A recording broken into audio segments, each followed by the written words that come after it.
Good morning to everyone. Yeah.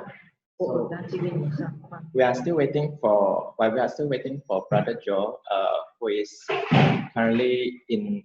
I think it's in Taipei, but he's still looking for a place to set up.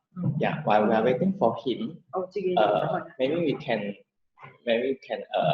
let's say something first. Yeah.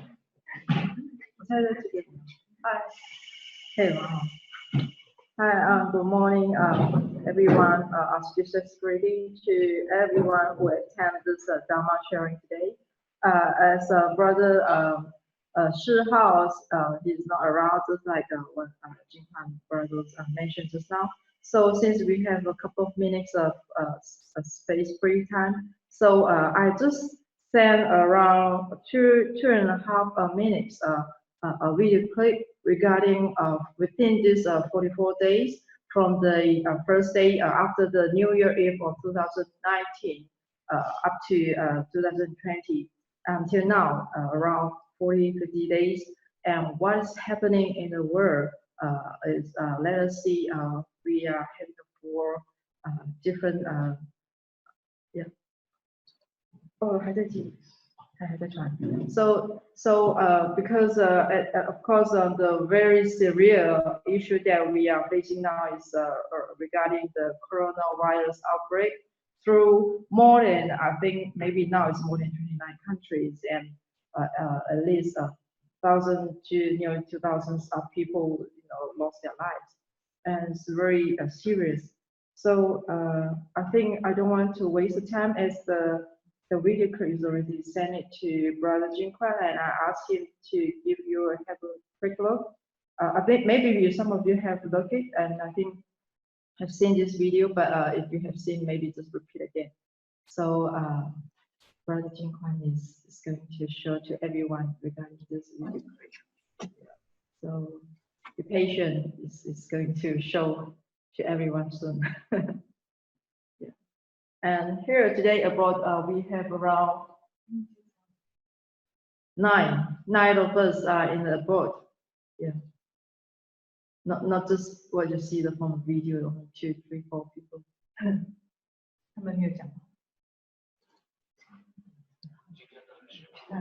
Yeah.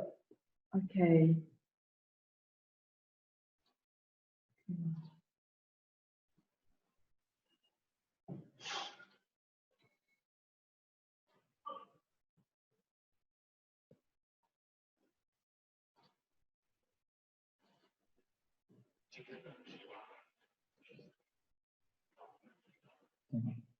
Okay.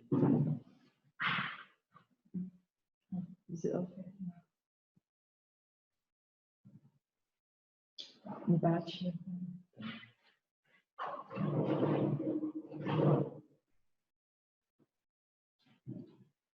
Of course, for the what Buddha told us that in this era of turbidities, actually now we are not having a lot of meso pre-calamities or spinal calamities in the world. So coronavirus outbreak is just only one of the disease that we are facing. Actually, in the future we're getting more.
师父还要继续吗？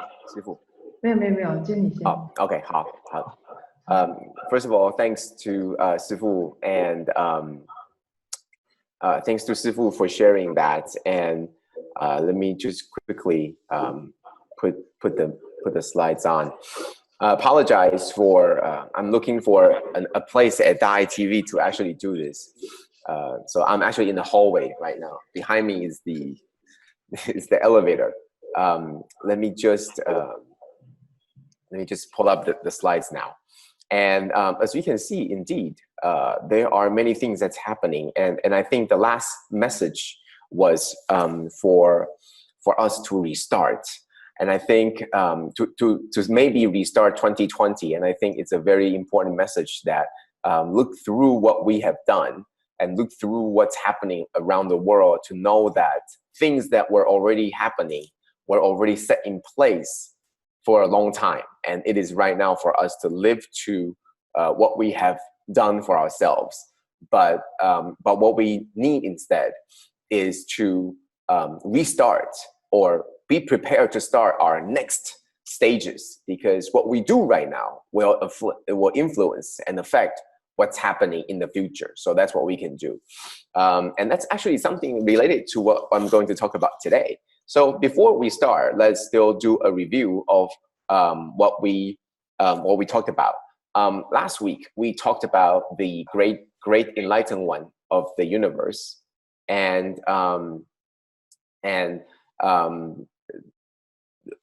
we talked about the form. We talked about the origin. It was the statue of a Buddha. So this was talking about a Buddha, and the Buddha story where he was an individual on this earth, on this world, but it was only a little bit different. Well, not a little bit, but he's just like us, but he thinks differently. He was always contemplating the truth and the principles in life, full of wisdom, always seeking the answers to the life itself. And Master talked about the wise people are always like this. They're always contemplating these questions in life.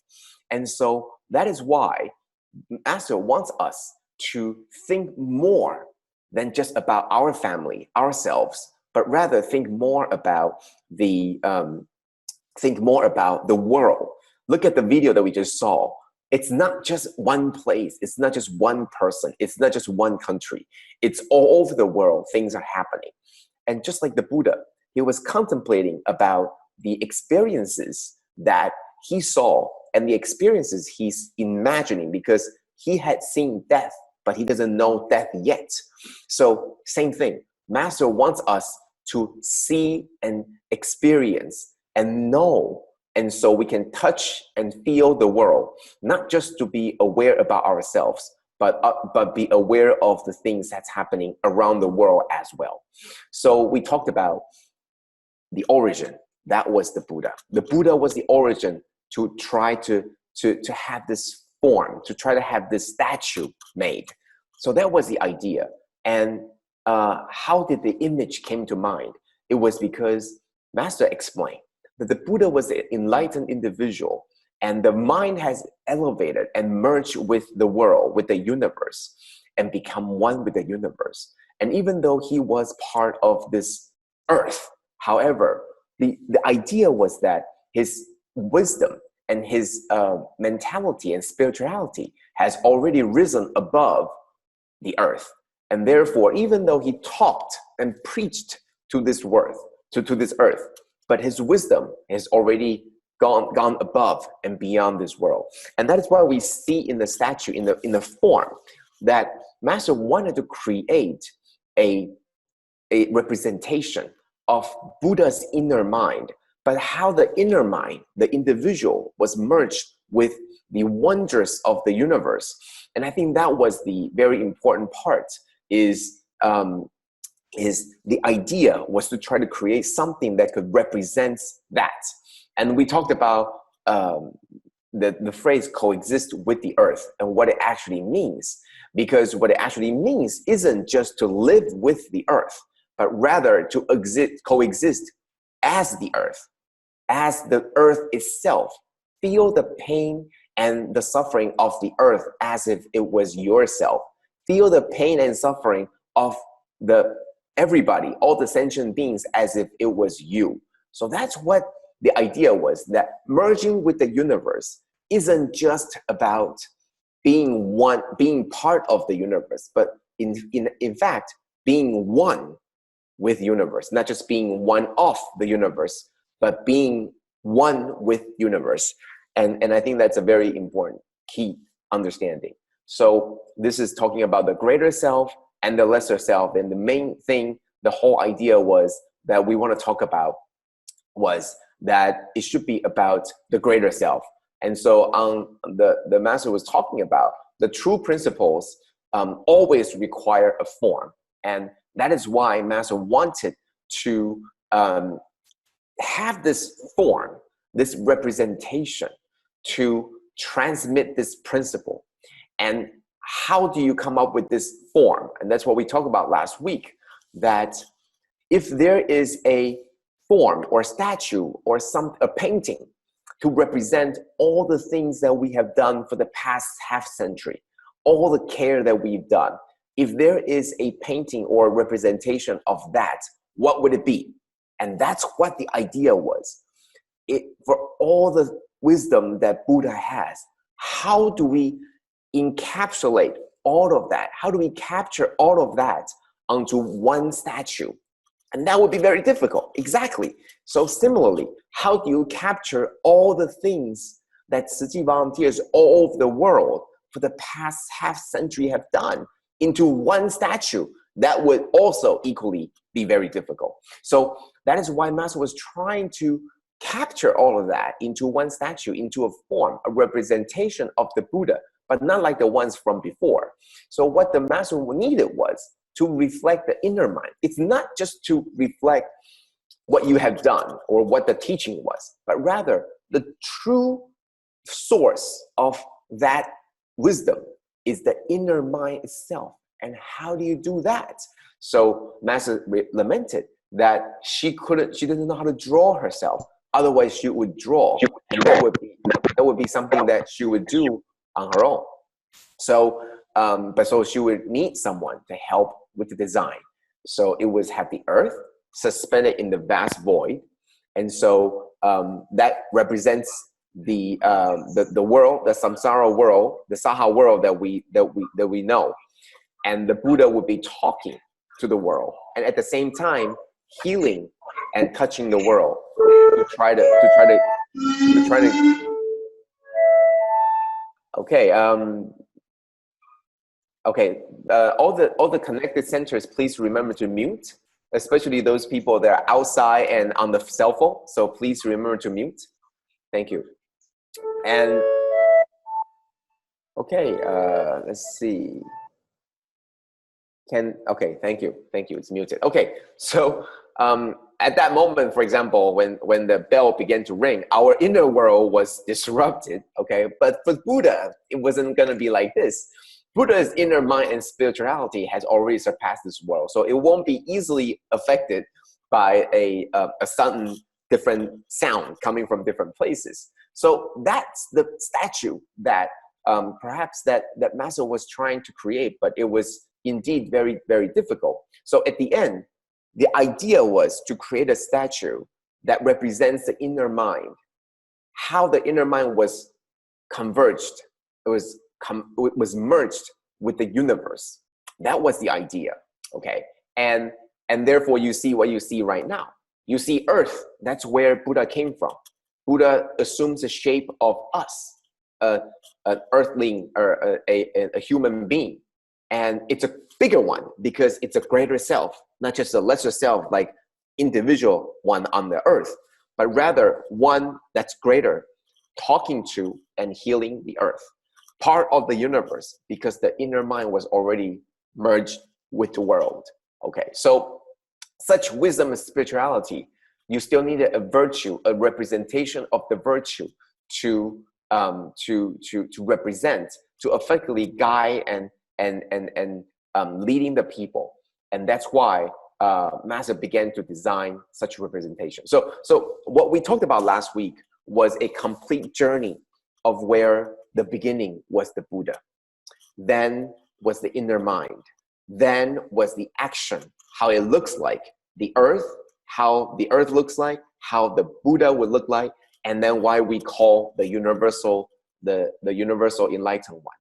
So all these things are important because principles alone isn't enough. You needed something to represent and make clear the teachings.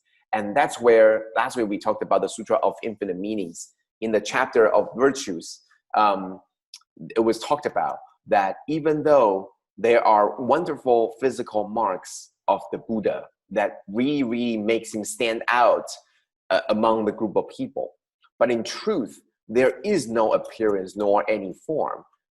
All the things that we see are just what we see by our eyes.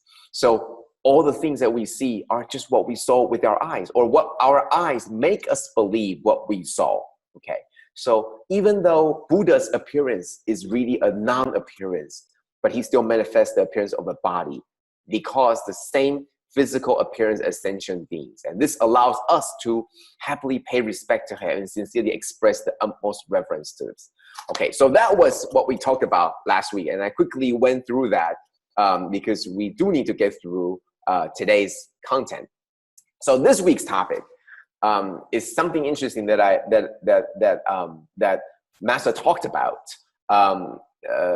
while she was on the trip, and this is something that I wanted to share with you today, is deciphering or decoding the passcodes of life. And what does that mean? What does that mean to be decoding the passcode of life? So this is the background. So the background is last year or this year, the year-end blessing trip took place, started on December 18th and ended on January 14th. So it's been a month, more than a month, since Master came back. So time really flew by. I remember the time when I couldn't get online to talk to everybody. And I remember after coming back, there's still the Chinese New Year, right? So everything just flew by. Time flew by quickly. And so this is a total of 28 days. Okay, a total of 28 days. And it's truly a trip of gratitude. And what I wanted to share was, why was there 28 days? It was actually supposedly only 21 days. So what happened? Because towards the end, there were 7 days that Master decided that she wasn't gonna come home yet. You know, she would talk to me. I would talk to Master about when we're coming home. And she would always tell me, before I even begin talking, she would tell me, this is your problem. You always want me to go home, but I'm not done yet. And so that's before I even say anything. Okay, so it was as if Master knew what I was going to talk about and what I was going to ask, which was, Master, so when can we go home? Now, obviously, I don't ask like that. If I ask like that, I'm just asking for it. But what I was doing was, I would be saying, Master, we have the train tickets for tomorrow and the day after. Now, which day should it be? And eventually, Master just told us, cancel all the tickets. I will let you know when I'm going home. So stop buying them ahead of time. I will let you know when. So that's when we realized we are in this for the long haul. So after the first couple of days, we realized that it wasn't going to be done in a few days. And why? Because on January 1st, in Taipei Tzu Chi Hospital, the new hospital main IT system came online. That was the day, after 3 years of hard work, that was the day it went online. Of course, there was a lot of attention. People obviously paid a lot of attention to how the system went online, and it requires a lot of effort. And there were a lot of complaints too. There were a lot of people trying to like the system. There were a lot of people trying to correct the system, and there were a lot of people that don't like the system. So there was a lot of back and forth. Obviously, the superintendent Zhao was under tremendous pressure because the hospital has to be run.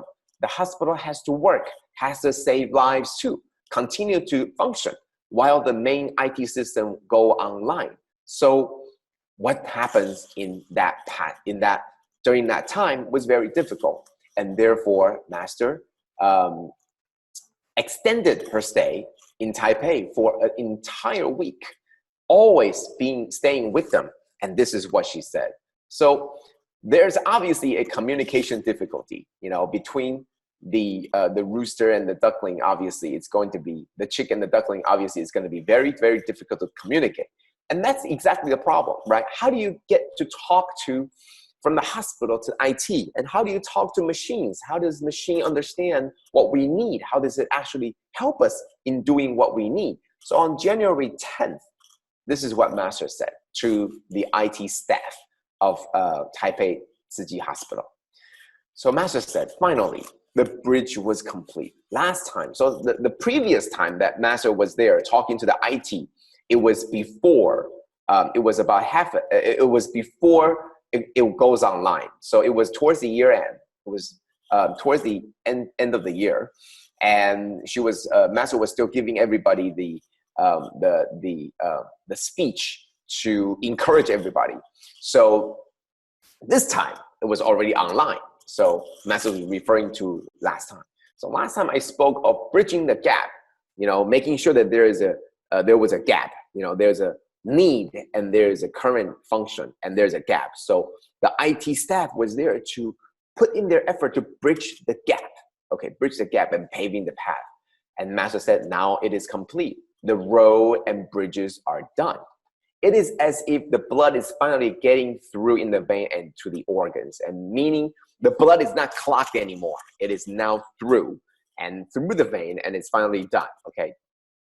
So Master talks about information or IT is something that we attain out of emptiness. It's something that we create out of nothing. So it's like, if you can imagine all the transactions, all the people talking, all everything, right? IT is collecting all these everything. And it used to be nothing. Now it's something. So Master is talking about IT system is pretty much something that we create out of nothing, okay? And so Master says, in Buddhism, we spoke of the wondrous existence within the emptiness. It's as if there are many passcodes in the universe that is waiting for us to find. So Master is trying to speak in a way that these IT staff understands. So she was talking about that in the universe, there are many, many secret passcodes that is waiting for us to find. Okay, so as the numbers, remember that lock, that number lock, right? As the numbers and the passcodes line up and match correctly, it's as if the pathway to the true principles was completed and the road was paved and the bridge was made. So Master was talking about when the numbers and the passcode line up correctly, then the pathway is there. But if it's not lined up correctly, then there's no pathway. Then everything will still be tied up. So there were hiccups along the way, but it is improving by the day. We must have confidence as we keep correcting ourselves that the passcodes are being corrected and we will pass through safely, and eventually it will be through without any hindrance. Okay, so Master said this is starting a new path. Without challenges, this wouldn't be a new path. It would just be a path that was already paved. So Master was talking about starting anything new, even though this was a system that other hospitals had used, and we are upgrading our system, even though we had our system before. But this is something into the new territory. This is into a new frontier for us. Obviously, there would be challenges, because without any challenge, this would just not be a new path. It would be a path that was already paved, that was already walked on. The reason why it's so difficult is because it's a new one. Now we're creating something from nothing, and we can safely walk on it. It is trailblazing event that there is much value in this. So let us think about this, okay? I know the time is approaching the end, and I want to really get to the important parts about all these things. And isn't communication with people part of the passcode in life? And this is what I want to talk about. Was Master was talking about the passcodes in life, how you need to line it up, and before lining up, the lock just wouldn't open. So imagine that when we're talking to people, and sometimes people just don't understand what we're saying. Sometimes you say, oh, we are having this communication gap, then there's a problem with the communication. It's not exactly that. Sometimes we don't know the passcode to other people, meaning we don't know what they're thinking. Okay, so you can talk all these, but the other person would not understand because you don't know the passcode. So Master has been trying to tell us what the passcode is. For example, speak with sincerity, speak with compassion. These are the common languages of life. Speak with love. So sometimes we don't know, or we forgot to speak the language of love that is common in all people. Sometimes we know the passcode, but we are too flustered. We are not calm and still in our mind. So even though we know the passcode, we punch the wrong codes. So even though we know we need to use the messages of love and compassion, but sometimes we're in a hurry, like you are having your cell phone, your iPhone, to unlock it. And sometimes it's not that you don't know the passcode. You know the passcode, but you're in a hurry. So you just jam it in and you got it wrong, right? So talking to people is the same thing. Sometimes we don't know the passcode. Sometimes we know the passcode, but we got it wrong. Sometimes it's an iPhone that does facial recognition, but now it doesn't recognize you. Why? Because you have your mask on. So people change, or they do things differently. And the passcode isn't open. You didn't unlock it, and therefore it doesn't get through. So communicating with different languages is also part of the passcodes in life. And this is something that I really found, in that it's not just the language that we talk about. Yeah, you understand what I'm talking about, and I understand what you're saying because we speak the same language. But sometimes imagine our African brothers and sisters, right? And you guys too, from not understanding the Chinese and the Taiwanese of Master, but you could communicate because the code was already there. So imagine a number lock, right? So on there are numbers, right? There are numbers. And sometimes it could be used instead of numbers. It could be in alphabet, like ABC.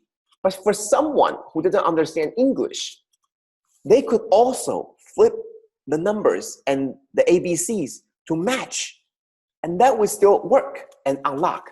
And that's exactly what Master had done. She doesn't necessarily need to speak your language to understand the markings on the lock. As long as the right combination is there, without knowing the numbers and the alphabets on it, the lock still can be unlocked. And that is how Master was able to communicate through to many people, even though there are different languages. Okay, so however, without the passcode, our minds and heart cannot be open.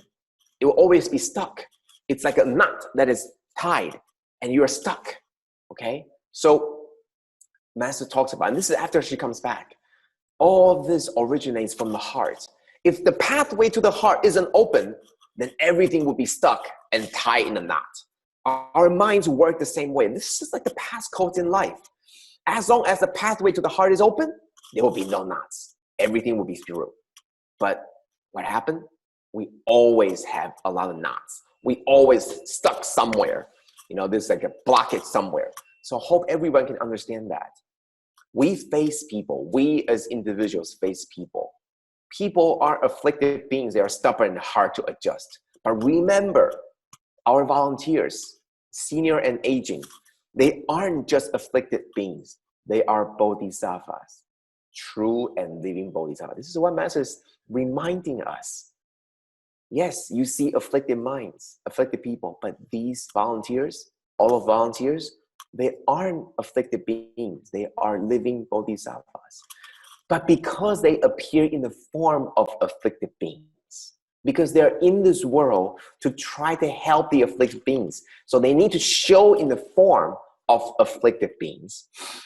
And with this form, you have to have afflicted sentiments and emotions. So Master is trying to say that all the volunteers are living bodhisattvas, but they have to assume the form of afflicted beings and assume the sentiment and emotions of afflicted minds. And it is no wonder that there will be disagreement and differences of opinions. Okay, so that is why Master gave Dharma talks. Along the trip, Master witnessed that everyone went through their difficulties with the Dharma.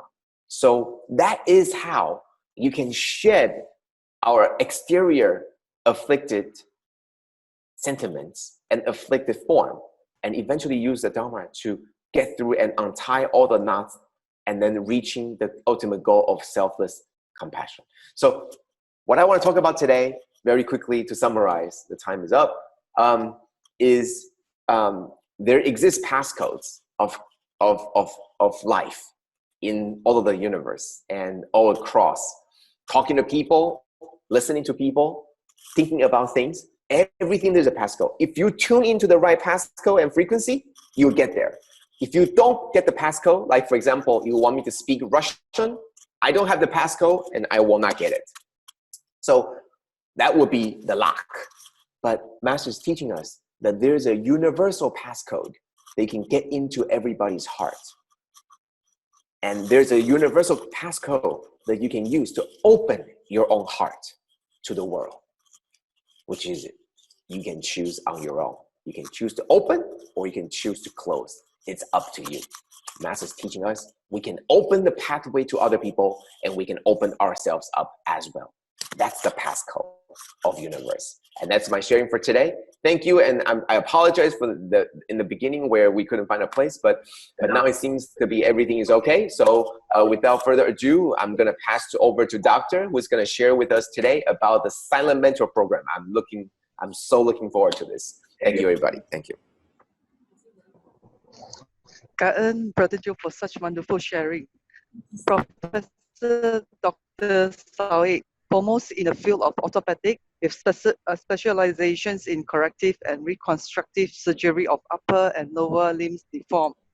Professor is also heavily involved in humanitarian activities and well known for his great compassion. Today, we are most honored to have with us Professor Sawik, who will share with us. Professor Sawik is the director of Unit Silent Mentor Program, Faculty of Medicine, University of Malaya. He will share with us this most meaningful and purposeful program. Professor, thank you. Okay, we have here Professor Sawik with us. Okay. Let's welcome Professor Sawik. Okay, thank you, Sister Lily. I would like to thank everyone for giving me this opportunity to share with you this wonderful program of Silent Mentor that we learned and we adopt from Taiwan about 8 years ago. Now, Now, just go into the medical education. Okay. When we train a doctor, first thing, we'd like to share with them new knowledge. We would like to provide them skill in operation and surgical training, and then we hoped they can develop a good attitude and value. Now, just looking at the skill training, yeah, the ideal way is you let the doctor observe a procedure, then after that, he can assist.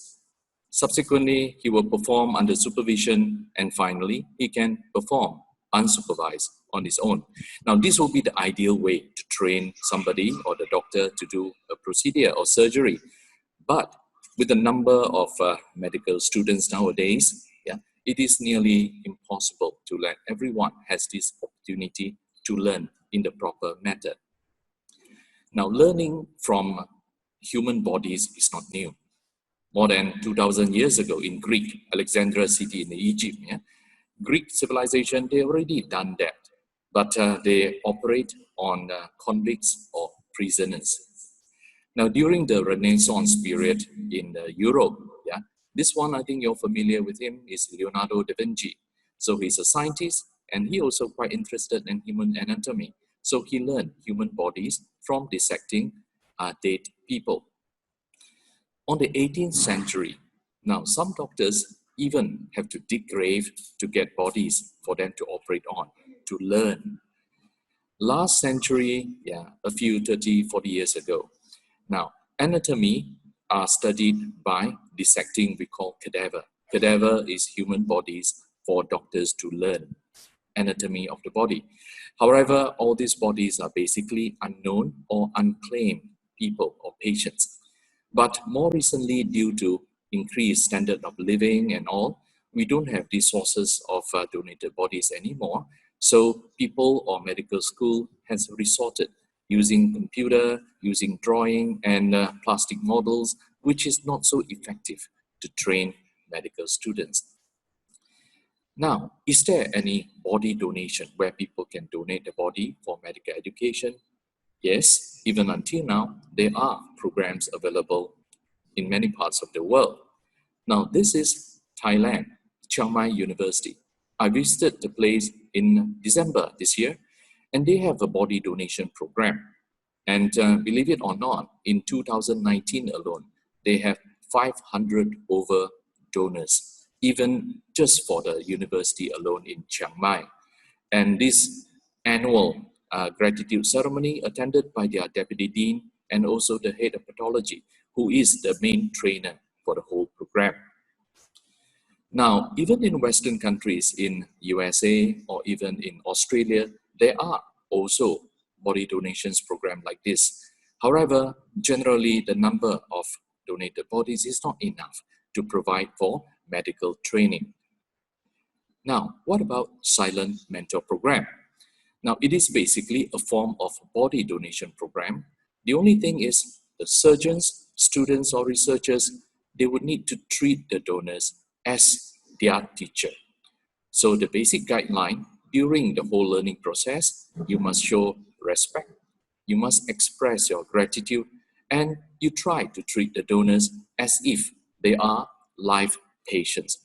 Now, this is the main difference between silent mentor program and the existing body donations program. And to do this, to respect and to treat them as teachers, of course, you need to know who they are.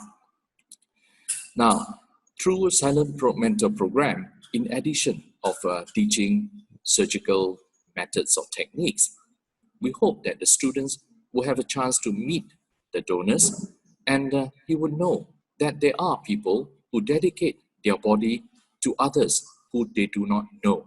And these are the medical students themselves. And by arranging for the home visits to the silent mentors, they will have a chance to know the life history of individuals and their families. Many people ask us, when there are people donating, do you need to do a family check, whether their background is suitable or not? I always tell them that, no, we are not selecting them, they selecting for us. When the donor pledge and when the time they come and arrive in the center as a donor, they selected themselves. And so far, I do not need to do any check. We just bring the students to visit them, and without fail, whatever the background they are, we are always able to learn something from their life history. So they selected themselves when they donate, and then they offer themselves to join this program. Now, something about what we have done. Now, Tzu Chi University started the silent mentor program for anatomy training in 1996. This is due using chemical preservation, formalin. In 2002, they started using the freezing method. Now, freezing method is better for surgical training. 10 years after that, 2012, University Malaya, we are the first one to sign MOU with Tzu Chi universities, and we started silent mentor program in Malaysia. Then since then, there are other centers who also follow our footsteps. So this is the first, I think, the ceremony of initiation in University Malaya in 2012. And currently, this is a board, or you say committee, for our silent mentor program, which consists of people and for volunteers from different culture, different races, and different religious background. Now, Singapore has adopted silent mentor program as well. This is the NUS, their medical school. They call it silent mentor body donation program. Hong Kong follows, and more recently, even Myanmar. Myanmar, 2 years ago, they sent a few academic staff and students to come to our silent mentor program, observe, and within a few months, they go back, they started their first silent mentor program in the University of Medicine 1 in Yangon. They invited a few of us to attend their opening ceremony. So with the different organizations, when they do the silent mentor program, the principle is the same. That means whoever that is learning from the donors must know and must treat the donors as if they are the teachers. Now the guideline and the details and how they use it, this may be different, but the principle has to be the same. In Malaysia alone, now we have more than one center. We have Academy of Silent Mentor, UNIMAS has started their program in Kuching, and USM has shown their interest to cover for donors from Kelantan and Terengganu, which cannot be covered from our center due to distance. Yeah. Now, a bit about the preservation. Now, it's simply, and when Tzu Chi started, they are using chemical preservation, formalin. With this method, the consistency of the tissue is a bit hard, but it can keep for a long time. This is very suitable for learning anatomy, because the students, they learn anatomy, they are learning it over a period of 1 year. Now, in 2002, when I mentioned, a new method of preservation is using freezer. So we freeze the body down to negative 18 degrees Celsius. And with this, when it is unfrozen, or we call it thawing, the consistency of the tissue is really very similar to live human beings. So with this method of preservation, it is very good for training or practice surgical procedures. The only limitation is there is very limited time. Generally, we can only use for about 4 days to turn or to train surgical procedures. Now, I just would like to share with you what we do over here over the period of surgical training. We are using the freezing method nowadays. So this is a timetable for 1 whole week. So on the left on Sunday, you can see this is a period where we bring the mentors out of the freezers to thaw. And then the time that we can use for training is only Wednesday, Thursday, Friday, and Saturday, only for 4 days. Now, the first one at the bottom here is basically for medical students in the evenings. There are 3 evenings. When the students came, we assigned about 8 or 9 to 10 medical students to 1 mentor. They learn how to perform some emergency procedure: endotracheal intubation, insertion chest tube, putting a central line, and suturing of the skin.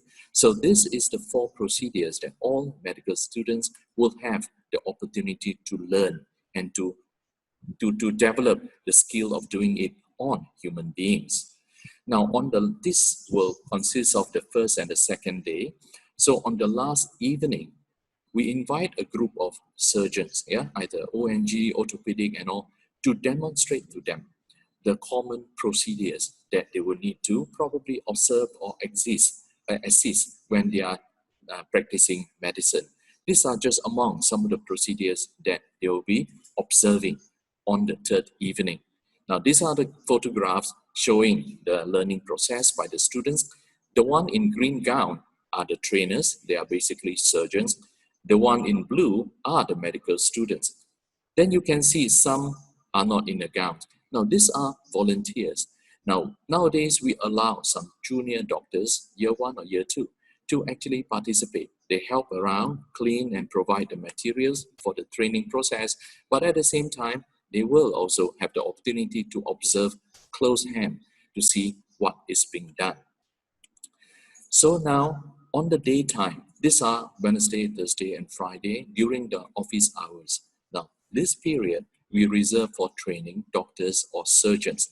So this is actually training course. A group of surgeons, some of them are overseas, learning some advanced surgical procedures.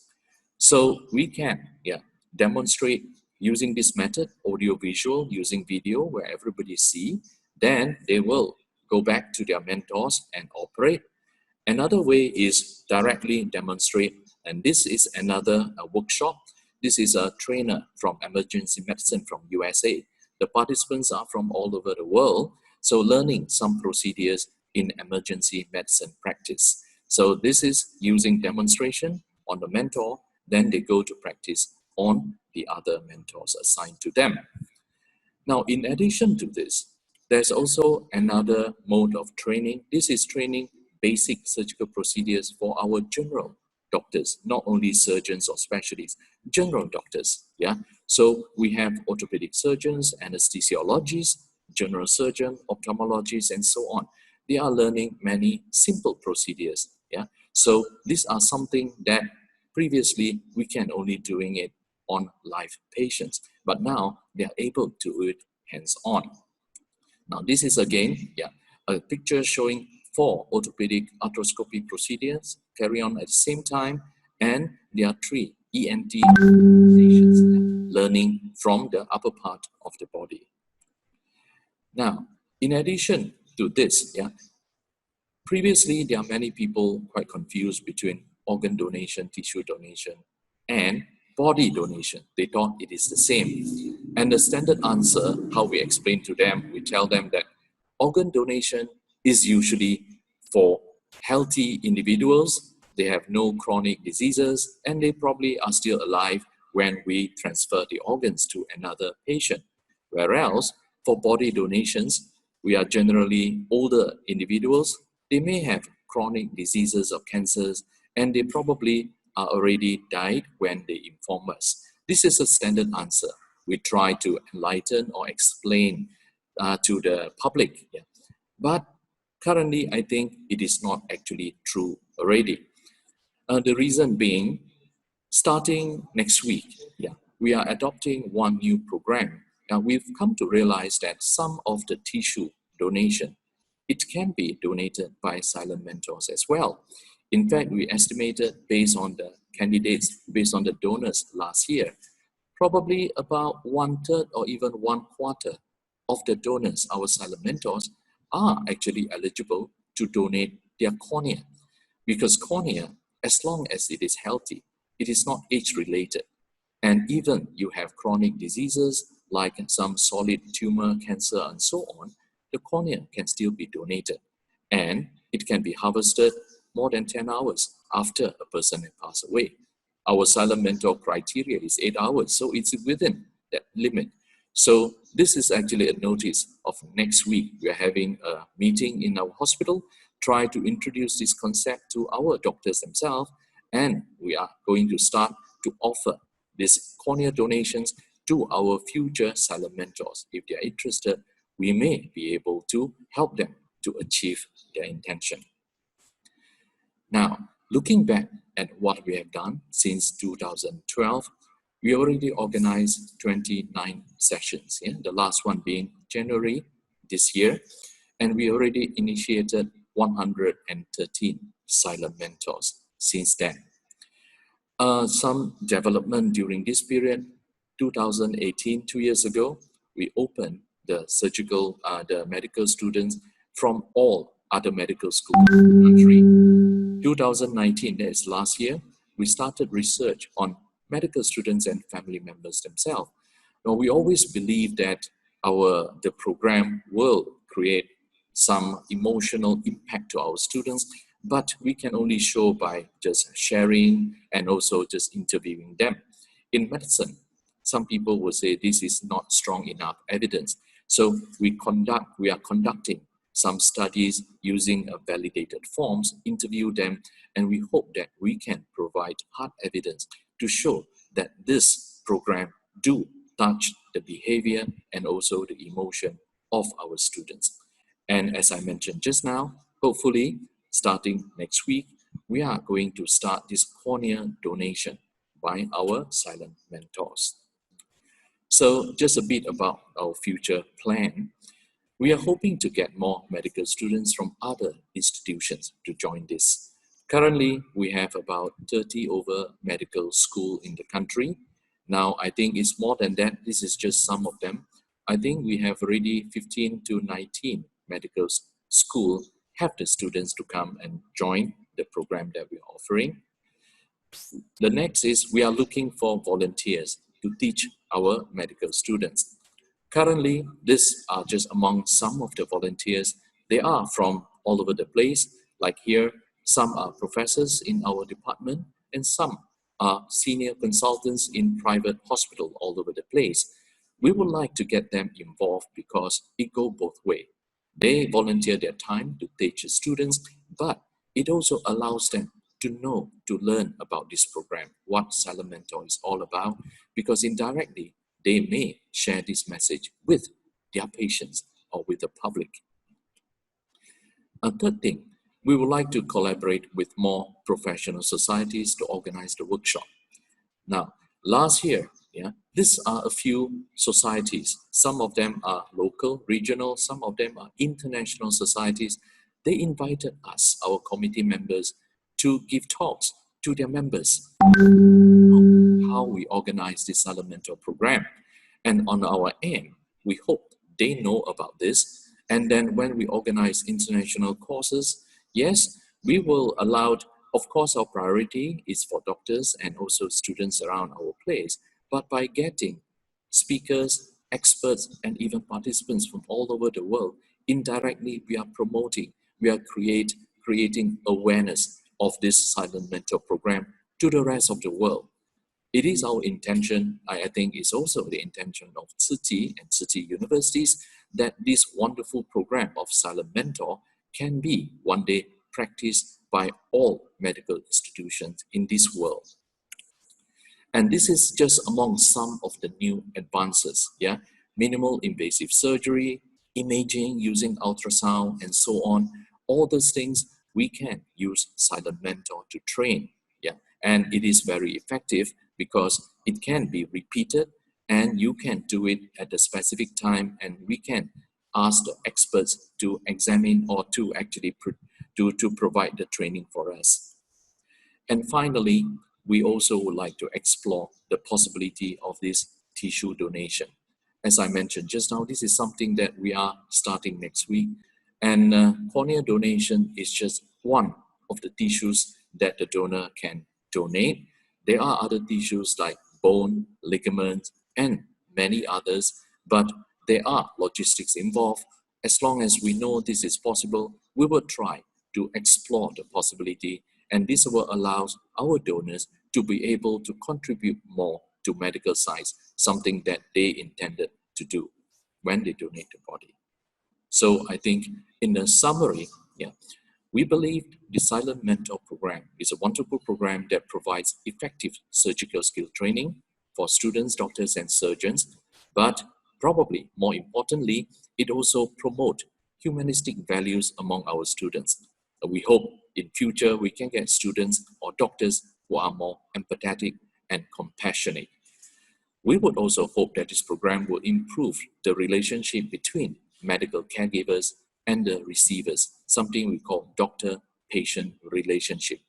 Quite often, newspaper or WhatsApp, you see there conflict between doctors and the patients, and this is partly because lack of compassionate empathy and also understanding between the two parties, and we hope this program will help to bridge the gap. And finally, we hope that we will provide opportunity for the donors to benefit others by considering tissue donation. So with that, I would like to thank everyone again to give opportunity to share this with everyone. Thank you.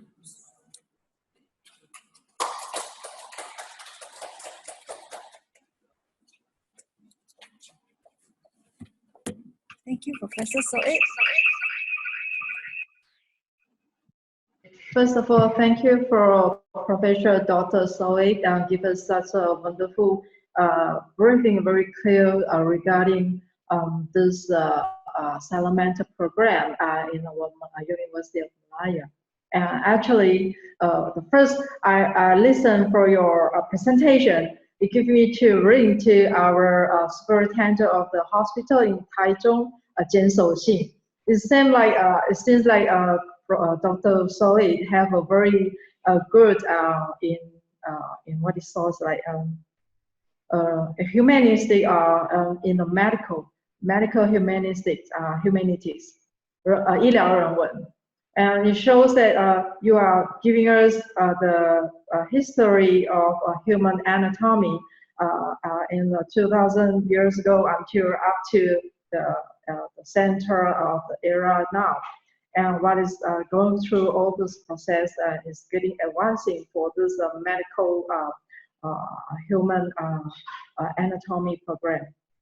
And it gives me to think that first, once our masters been told us that the greatest suffering in life is the illnesses. And if doctor can save more lives by learning more from our body, donated bodies, and there would be a great work. So that's why as masters, you know that the important for this medical area, and she started to encourage her disciple and to donate the bodies after we end our life in the last after the last breath. So while we're still alive, our body is of use of us.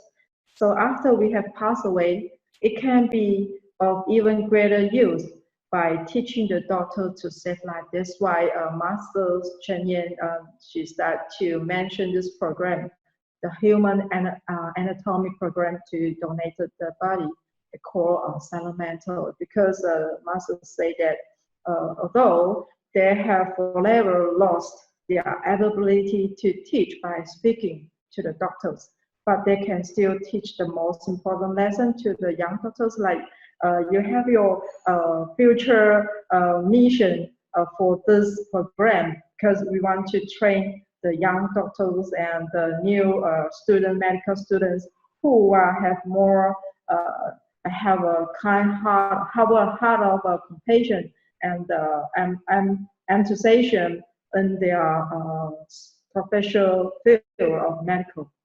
So this is very good, and I think I will to read here again for your PPT just now. To be honest, it's very interesting, and I think we will have to work hard to get promoting this good activities, and so that everyone can know, especially for others medical institution students and teachers as well, and all the professionals who can join and to support this program. Yeah. So this is my sharing and I give back for the brother Professor Dr. ProfSawAik.